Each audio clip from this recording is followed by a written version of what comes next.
You're listening. We already have our automated little intro, so we're not going to do that. Instead, we'll say Gordon LaShawn back with another episode on the Public Health Insight podcast. And we're mixing it up a little bit. We're going to talk about one of the key lessons that we've learned since completing our MPH.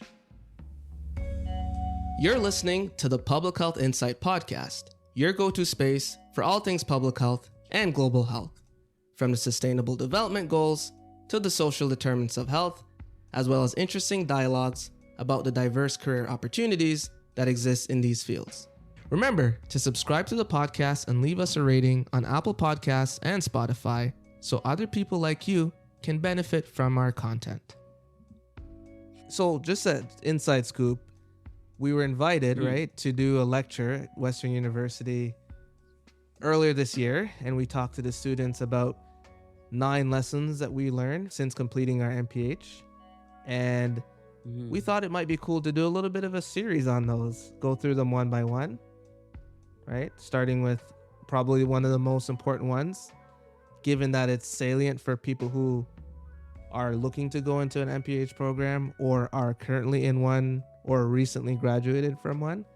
This one is probably top of mind for most MPH incomings, current students, or graduates. Right? So does that make sense why we landed on this one? Yeah. That's right. So essentially, the way we're framing it is making the most out of your MPH, especially while you're still there. So you get in this program, and that's great. Get a round of applause from your family, your friends, and maybe the program is or isn't what you expected it to be. And there's a natural human tendency to either try harder or to tune out of it and like kind of accept your fate and, oh, I made a terrible decision doing my MPH. I should have done an MBA instead. I should have went to do this. But we're here to tell you that you can actually take a step back, enjoy it, and get more out of it than you originally thought. There's a lot that we've learned and a lot we want to share. And I remember the students at the end of the class, they came up to us and had a lot of questions and were really engaged with the material. So it seems like we said something right. We got some emails after and some LinkedIn connections. Hopefully this resonates with people beyond that classroom, and I really think it will. One of the first things we kind of imparted, LaShawn, is around building and maintaining connections with peers. That might seem a little bit like self-explanatory. You went through high school, you went through college, you went through undergrad, and you made some friends, and that's cool. Some of them you might still talk to, and some of them you don't. But it really fulfills a purpose beyond like, these are just good people to go hang out with, right? Yeah. Well, it's an important point, right? Because the hangout with part that you just mentioned is actually a really important part of any program that you're part of. Remember, the MPH program is a rigorous program. There's so many things that you're learning, a lot of assignments, a lot of collaborative materials and projects that you have to do together. Sometimes it's just nice to have a support network talking about social determinants of health, the importance of having a close network that you could rely on and depend on in many circumstances. But in this case, there's a lot of stressors that come from school, and to have us like a circle of support to get you through those tough times and complain together about assignments or work together on assignments, whatever you want to do, right? It's really helpful in those cases. So the hangout part is important because it's a good place to just share experiences and just normalizing that it's okay to be struggling in school sometimes, because it is challenging. It's a graduate degree, right? It's not supposed to be easy. Didn't we read some paper a couple months ago about how having a friend visiting you like once a month or something had like a protective factor? Oh, yeah, the protective factor thing. Yeah. Chronic disease and combating loneliness. Was it? I think eventually, like loneliness is the angle that was like a risk factor for chronic diseases, and if you had visits, then you're protected from loneliness, something like that. Yeah, visit Yeah, your so it friends. applies Visit to your the MPH friends. program. You don't want to go through it alone. The other part of it too is building connections with faculty and staff. Yeah. Because so obviously the fact that we are 4 years, 5 years post MPH, something Don't like that. don't try Yeah, we don't dating try us. dating. Don't try dating us, And we're bro. invited back pretty much every year since we finished. Shows that Yeah. we did something right, according to steal your words, to be invited back Apparently. once a year to Yeah. share our knowledge and thoughts and how they've evolved over time. And that it's a privilege to be thought about in Hmm. that way. And there's a lot of different connections on the podcast that have come about as a result of us maintaining connections with faculty and staff from our MPH program. So Mm, here's the thing, Gordon. It's important to make those connections with mm, the staff because you know what I hear from so many students across the province and mm, internationally? Who do I go to when I'm applying to a job for a ooh, reference letter?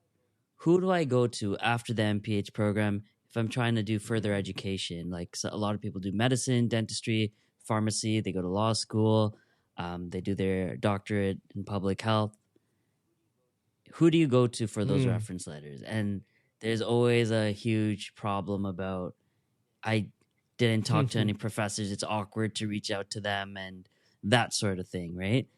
The goal here is you're not just talking to your professors during the program. You want to develop those deep relationships to take beyond the program because that's selfishly is an important piece mm, too. But you don't want to do it for mm, that sole reason. You obviously want to make mm. genuine relationships out of this, but thinking ahead, these are things that you can expect going forward in your career, a reference letter of some sort. So, you don't want to be in a position where you're like, oh crap, I didn't talk to Dr. XYZ in 2 years and now I need to do this, or I haven't talked to them since my epi class. They'll realistically, they probably forgot you unless you had maintained a decent relationship with them. And yeah, it's a bummer, right? You're spending a lot of money and you're investing a lot of time in an MPH program. You want to build something from Mm. that point, right? So this is just part of that. In addition to the actual academic education bits you're bringing away from the program after you graduate. Exactly. What do you think about that, Gordon? Does that make Yeah. sense to you, or am I No, it just makes yapping sense. off? As you were talking, I was trying to recall that quote from our program director. Remember when he introduced us at one time? When he introduced us at one Oh time, my, and he was talking about how he generally sees students fitting into three buckets of or categories of people. And I can't remember all yeah, the three categories, but essentially one was those who you want to forget, those who you'll never forget, and then I don't know if you remember the third one. But essentially we fit into I'm not doing it justice. It sounded really sick when he said no, it. no, no. It was those that you'll never forget for the wrong Okay. reasons, those that you'll never forget because the impact that Mm. they made, and then those that That you're you just want, gonna yeah, forget yeah. because yeah, those that you will just forget because it was just there wasn't Yeah. anything there. It was just like you come through the program and you Mm. leave. You didn't really leave a mark, Right. so to So say. essentially those types of people that you could bump into them at the grocery store and not even remember that they went through your program. Right? Like those. So Yeah, anyway, you probably don't want to be in that category. You want to the which category one? of being like some anonymous name that passed through the Yeah, program. You want to be remembered for the right for reasons, the right reasons. and There you then go. use that to your advantage or not. But it's there if you want to use it. Right? That's basically the bottom line there. So another thing that's really, really important, and we know that the cost of MPH programs across the country and beyond internationally can be very, very Mm. expensive, right? And everyone comes from different backgrounds and different socioeconomic settings. So this is an important consideration, this next piece. Once you're in a program, there are many opportunities to get additional funding to support your finances. What am I talking about? I'm talking about in-course scholarships. I'm talking about bursaries. I'm talking about grants. Usually, the graduate student department has many grants that are available for you to apply. And what happens oftentimes? People don't end up applying for some of these bursaries and grants and scholarships. So they don't get paid out at the end of the day, which is such a sad reality, to be honest. Like, we can't leave money on the table, Nah, can we? basketball So players don't do it, I so why should remember, we? yeah, Right. we shouldn't do it either. So there was opportunity, for example, in our program that we went to, where you could apply for some bursaries and grants once you're in the program itself. And these aren't super large amounts. They can range from like a couple of $100 to a couple of $1,000 on the higher end, right? But it goes a long way, especially if you have a more expensive program, to help support some of the needs you may have. And some of them are based on financial needs, in fact. And you might have to write an essay or some justification of why you need this. So definitely, if that's applicable to your situation, we highly encourage you to look into that. And I know myself, I looked into a lot of those and was successful every semester to land some of those extra grants and bursaries and scholarships for different opportunities. So don't sleep on And you those. showed me the way in my. I wish I talked to you about that earlier, LaShawn, because I know in the last semester. Yeah, Yeah, you I were think like, "Yo, what are you doing, man?" I'm like, "Yo, I don't know." And then I think you sent me one was a bursary, and like I think we both applied for it together. I think we Yeah. did get it. So had I known Yep. about that earlier or thought there was a chance of getting it, maybe I would have pursued it a little bit more. And if I'm being honest, I was able to get like loans to cover all the needs. But like it's good Yep. to have money for some wants as well. So you don't necessarily, Yeah. if you're getting a bursary, it's not necessarily the same as some scholarships that must be applied to a tuition. And obviously, if you overpay, you can get it credited back. And obviously, there's loopholes there.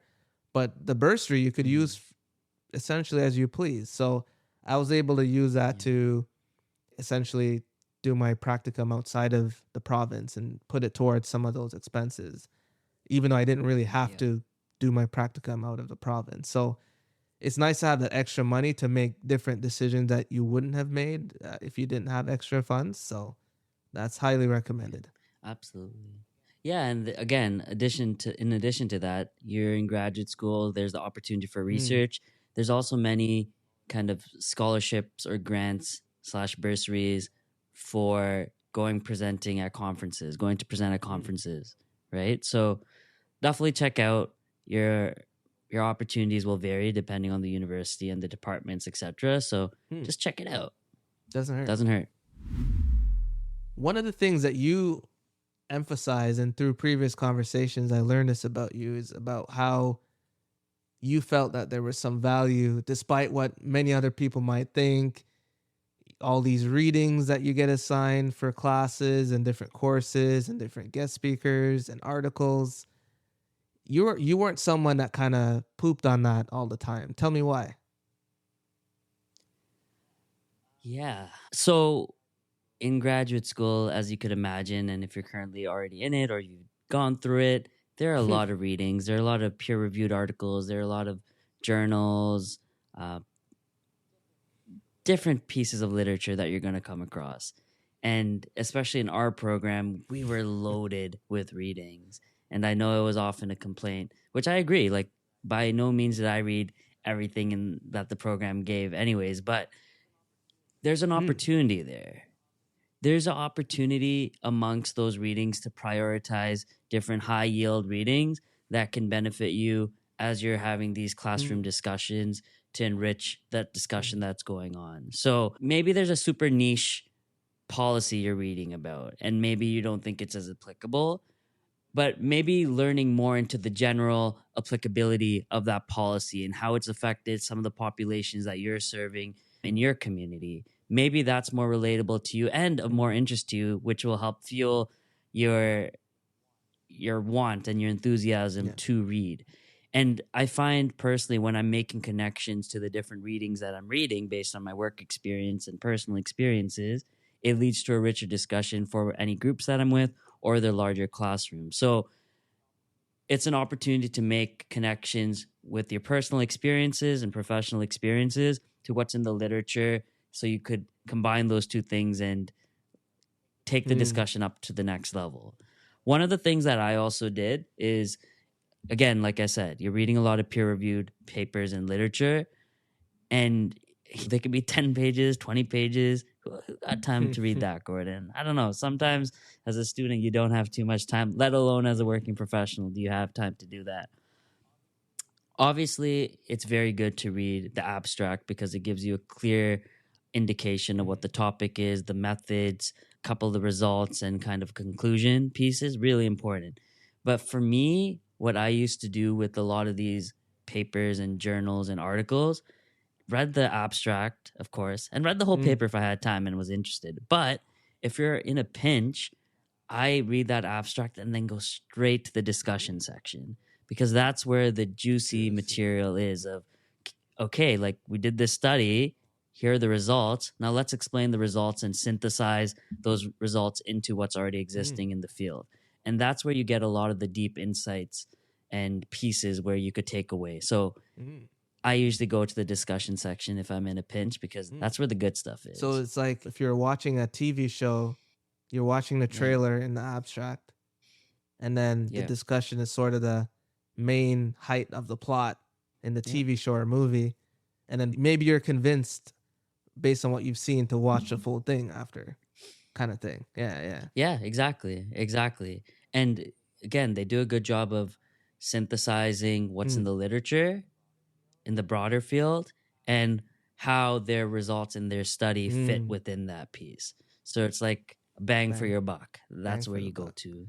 I think the good thing about it, I'll say simply, is just a lot of people say, oh, I don't know what I'm interested in. I don't know what topic area I might be interested in or what I'm going to do when I graduate. That's a good way to find out what you're interested in. There were papers that I was just absolutely bored of after reading for maybe 20 seconds. And that's it for me. I'm not interested in that area. But there might be things that you absolutely can't get enough of. And you keep exploring. And that could give you an inkling on maybe what types of things you're interested in as you're going through the program too, right? That's right. So, Gordon, we're talking about a lot of things. You're talking about go out of your way, make friends, go out of your way, talk to your professors, go out of your way, look for grant opportunities, go out of your way, read all these papers. Let's get into a bit of the process here. That's a scary some word. of the processes that you can, some of the processes you can use as a student and take away into your working life as a working public health professional. Why is it so important to take the time to develop team processes specifically as you're going through your graduate studies, as you're working through these different projects that are team-based? Why? Why is that important? I thought we get to work alone and just do whatever we wanted once we graduate and make money. That's part of it too, but I'll go a higher level up and say, let's kind of talk about why. So that you have this program, MPH programs to a large degree are meant to simulate learning in such a way that can help you perform in a professional environment, right? So if you take that into account, you can expect individual self-directed work where you're accountable for yourself. You can expect a large degree of collaborative work where it's like the product that the team produces and the types of perspectives that you're able to bring out in your team and the types of ideas that you can generate and how you bring them together directly tie to the quality of the product and then the process of how you get there. So maybe you're very versed in a particular area and you could get a higher mark if you did the work by yourself versus working as a team and getting maybe not as high of a mark, but having a more well-rounded product, whether it's a paper or policy piece. So thinking about those things. And it's important because in a workplace, that's pretty much what you're going to be doing. The other part of it too, LaShawn, and I don't think this is what you were getting at necessarily, is if you are graduating from school, and if, for example, if you went straight from undergrad to an MPH and then looking straight in the job market, it's expected that you can come to interviews with some very solid examples of how you work through difficult situations or all the interview questions are basically process based. So Yeah. if you're able to processize them, if that's a word, while you're in your MPH, you have a framework to reference for when you go out into the professional world in a day to day, like doing your job. Mm-hmm. And even in an attempt to get the job itself, you have to be able to describe, hey, how did you resolve conflict? What did you put in place to prevent those? What did you put in place when you have a project where you need to get multiple different opinions on something from different people of different backgrounds to get the best quality product possible? How did you do that? And if you're not self-aware of how these things work during your MPH, you're not able to then go and describe them to a potential employer. So developing your processes around conflict, how you do work, what the team values are, what you'll compromise on, what you won't, and all those things are very like icky, yucky types of uncomfortable conversations that you may want to avoid, but in the long run, it's beneficial.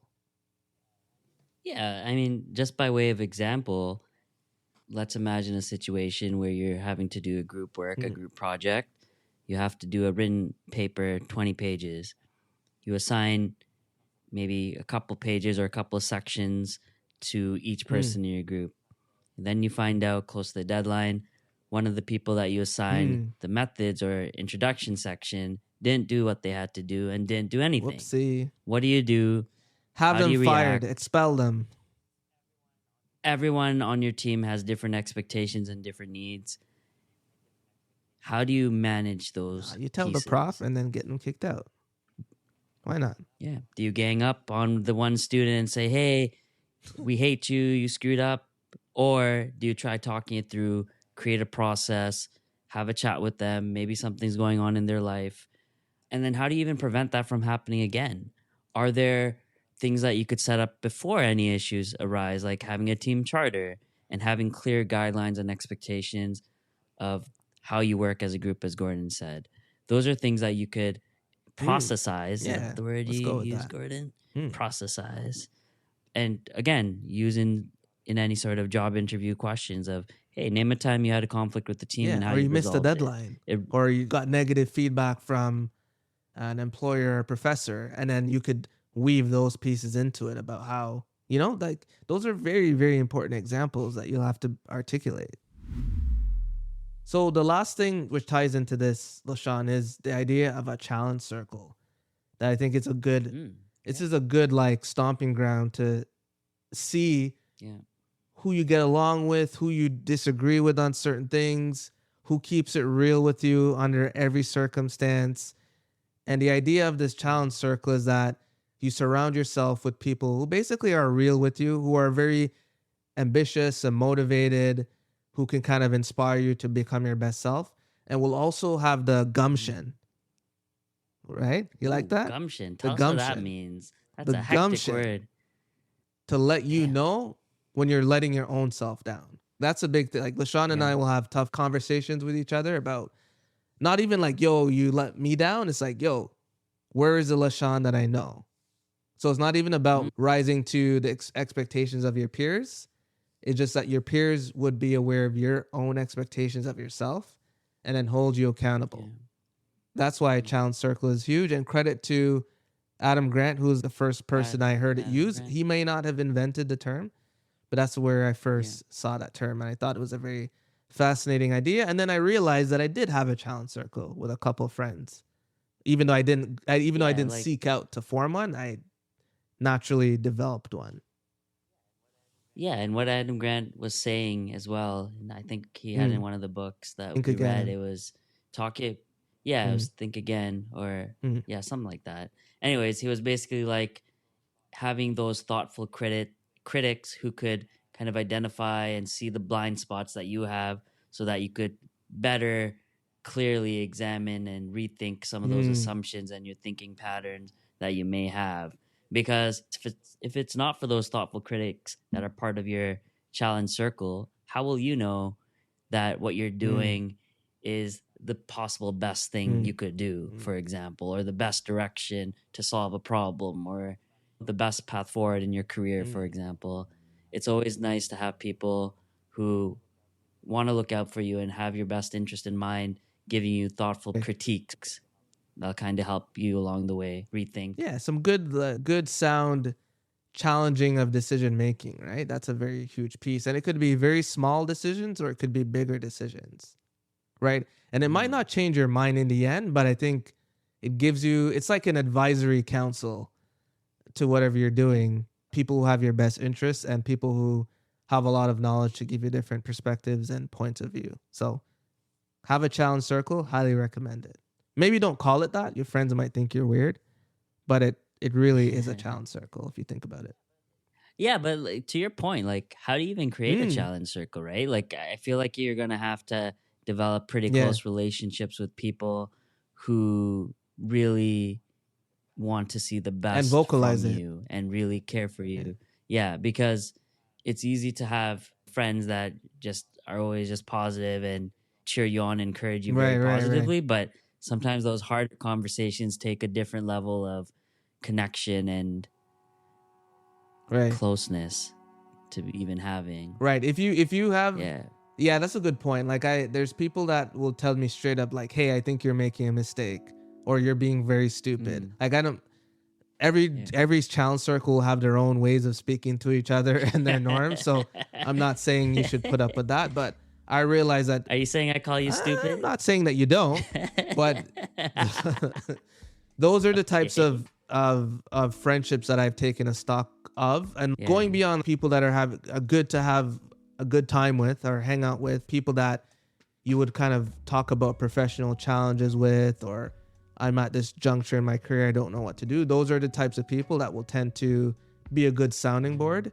that will ultimately bring into the same people. Yeah, it could be the same people. A different set of people. Yeah, it could be both. It could be different. Yeah. Could be your parents. Yeah. Could be anyone. Anyways, if you want more, you're gonna have to wait till the next episode because we have 8 more of these to do at some point. Maybe not sequentially, but at some point you'll see some more lessons learned come out. And I'm just gonna do a quick plug. So Spotify, for those of you who listen on Spotify, there is a comment feature now where you can tell us that you hated what we talked about, or you can tell us that you actually enjoyed it and want specific pieces that you enjoyed. And then hearing your feedback helps us to make more of the good stuff and less of the things that you don't enjoy as much. So I will highly recommend that people start using the comments.